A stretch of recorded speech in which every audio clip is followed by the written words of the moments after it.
దేవుని పరిశుద్ధ నామమునకు మహిమ కలుగునుగాక. మన రక్షకుడు ప్రియకుమారుని యేసుక్రీస్తు అతి శ్రేష్టమైన ఉన్నతమైన నామములో మీ అందరికీ నా యొక్క హృదయపూర్వకమైన వందనములు తెలియపరుస్తున్నాను. క్రీస్తునందు ప్రియులారా, పరిశుద్ధ గ్రంథములు మనం గమనించినప్పుడు సామెతల గ్రంథము 15వ అధ్యాయము 29వ వచనము గమనించినప్పుడు నీతిమంతుల ప్రార్థన ఆయన అంగీకరించును. ఇది వచనం గమనించినట్లయితే 2 లైన్ చూసినట్లయితే యథార్థవంతుల ప్రార్థన ఆయనకు ఆనందకరం అంటున్నాడు. ప్రియులారా, యథార్థవంతుల గుండి ప్రార్థించినప్పుడు, నీతిమంతుల గుండి ప్రార్థించినప్పుడు దేవుడు మన ప్రార్థన ఏం చేస్తాడంట, వింటాడంట, ఆనందపడతాడంట. 2 రాజులు 20వ అధ్యాయము 2వ వచనం గమనించినప్పుడు హిజ్కియా మరణకరమైన రోగం వచ్చినప్పుడు దేవునికి ప్రార్థిస్తున్నాడు. ఎట్టంటే, యథార్థవంతుడనై సత్యముతో నీ సన్నిధిని నేను ఎట్లా నడుచుకుంటేనో జ్ఞాపకము చేసుకునేమని దేవునికి ప్రార్థించినప్పుడు, కన్నీరు విడిచి ప్రార్థించినప్పుడు దేవుడైన యెహోవా హిజ్కియా ప్రార్థన విన్నాడు. ఆయన యథార్థవంతుడిగా నడుచుకున్నాడంట, నీతిమంతుడిగా నడుచుకున్నాడంట. ఆయన సన్నిధిలో యథార్థ హృదయుడనై సత్యముతో నేను ఎట్లా సన్నిధి నడుచుకుంటున్నా ఒక్కసారి జ్ఞాపకము చేసుకోమని ప్రార్థించినప్పుడు దేవుడు అతని ప్రార్థన ఆలకించినాడు. ఆ ప్రార్థన దేవునికి ఆనందకరముగా ఉన్నది. ఆ ఆనందకరం ప్రార్థన చేసిన ఆయన అంగీకరించినాడు. ఆయన కన్నీరు విడిచి చూచినాడు.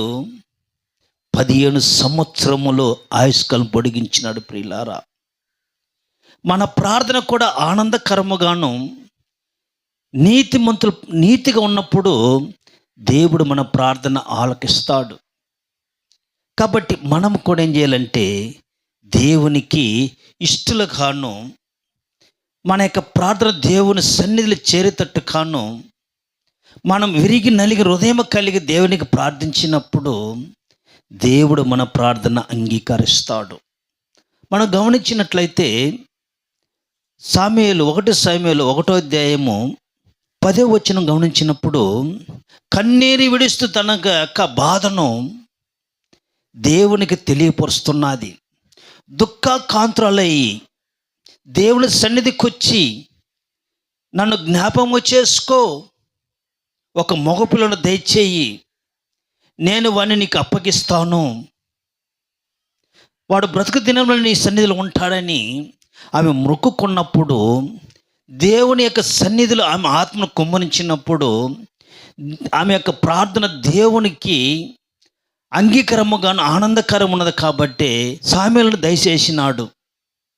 కాబట్టి మనము కూడా మన యొక్క ప్రార్థన ఆనందకరంగా ఉన్నట్లయితే మన ప్రార్థన దేవుడు ఆలకించి మన అనుకునేవి కూడా దేవుడు మనకు అనుగ్రహిస్తాడు. నువ్వు కోరుకునే కూడా దేవుడు నీకు అనుగ్రహిస్తాడు. అయితే మన ప్రార్థన ఆయనకు అంగీకారముగాను ఆనందకరంగా లేకపోతే నువ్వు ఎంత ప్రార్థించినా, ఇన్ని మొక్కుబడులు చెల్లించినా కూడా దేవుడు మన ప్రార్థన ఆలకించడు. ఆలకించాలంటే మొదట నీవు నీతిమంతుడుగా ఉండాలి. రెండవది యథార్థవంతుడుగా ఉన్నప్పుడు దేవుడు నీ ప్రార్థన ఆలకిస్తాడు. 1 దినవృత్తాంతములో 4వ అధ్యాయం 10వ వచనం గమనించినట్లయితే, యబేజీ నా కీడు రాకుండా నా సరిహద్దులు విశాలపరచు, నన్ను ఆశీర్వదించని యథార్థ హృదయం కలిగి నీతిగాను భక్తిగాను దేవునికి ప్రార్థించినప్పుడు దేవుడు అతని యొక్క ప్రార్థన అంగీకరించి ఆయన యొక్క మనవ ఆలకించి దయచేసినట్టుగా మనము వాక్యము ద్వారా మనము వింటున్నాం. ప్రియులారా, కాబట్టి మనము దేవునికి ఎలా ఉండాలా? ఆయనకి ఇష్టమైన ప్రార్థించే వారికి ఉండాలి. ఆయనకి ఇష్టం లేని ప్రార్థన చేసినట్లయితే దేవుడు మన ప్రార్థన ఆలకించడు. ఎలాగ ఆలకించడు మనం గమనించినప్పుడు యెషయా గ్రంథము 1వ అధ్యాయము 15వ వచనములను గమనించినప్పుడు అంటున్నాడు, మీ చేతులు చాపునప్పుడు మిమ్మల్ని చూడక నా కన్నులు కప్పుకొందును. మీరు బహు ప్రార్థించి నేను వినను. మీ చేతులు రక్తముతో నిండినవి. మిమ్మల్ని కడుక్కొనుడి, శుద్ధి చేసుకునుడి. మీ దుష్టక్రియలు నా కనబడిన వాటి తొలగింపుడి అంటున్నాడు. మన యొక్క హృదయంలో దుష్టక్రియలు, పాపము అన్నీ ఉంచుకొని దేవునికి ప్రార్థించినప్పుడు దేవుడు మన ప్రార్థన ఆలకించడు. వాటి ఒప్పుకొని విడిచిపెట్టి మన హృదయం శుద్ధపరుచుకొని దేవునికి యథార్థమైన నీతిమంతులను జీవించినప్పుడు దేవుడు మన ప్రార్థన ఆలకిస్తాడు. మన ప్రార్థన ఆలకించాలంటే మన హృదయము శుద్ధముగా ఉండాలి. శుద్ధముగా ఉండాలంటే ఆ హృదయాన్ని నువ్వు కడుక్కోవాలి.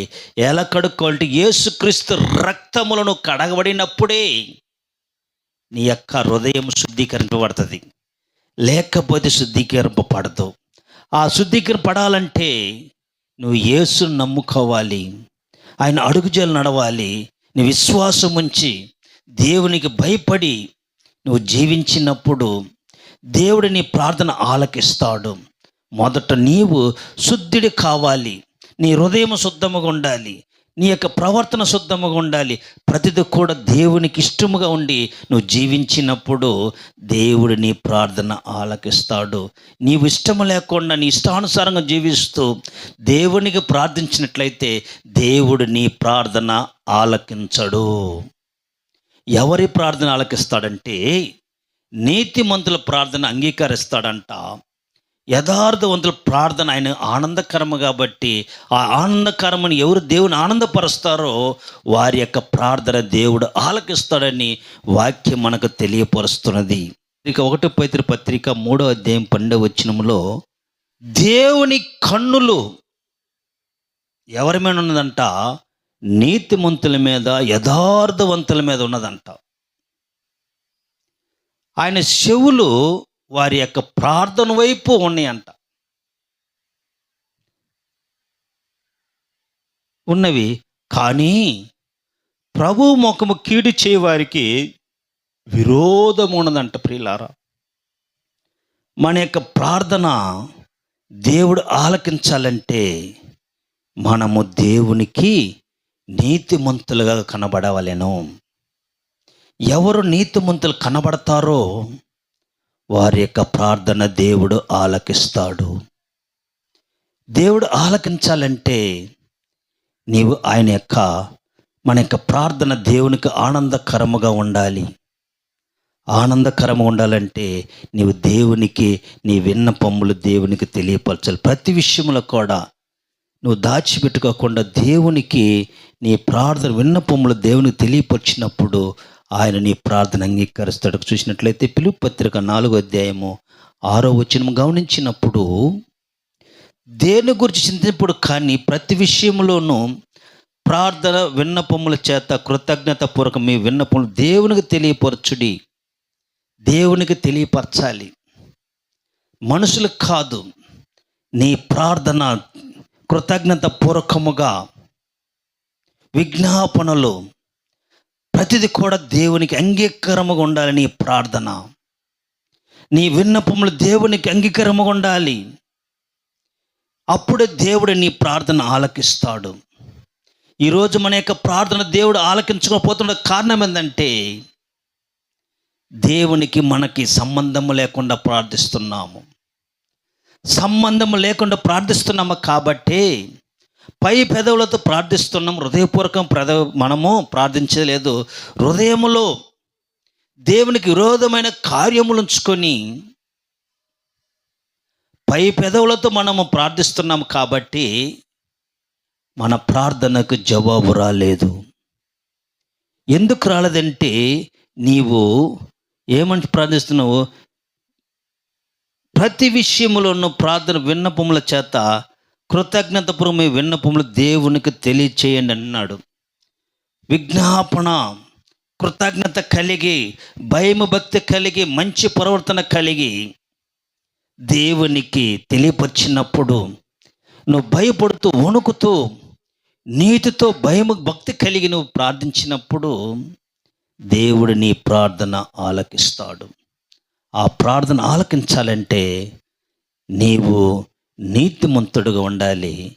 యథార్థవంతుడు ఉన్నప్పుడే ఆయన నీ ప్రార్థన అంగీకరిస్తాడు, నీకు జవాబు అనుకరిస్తాడని ఈ వాక్యము ద్వారా నేను మీకు తెలియపరుస్తున్నాను. దేవుడి వాక్యమును దీవించునుగాక. God bless you.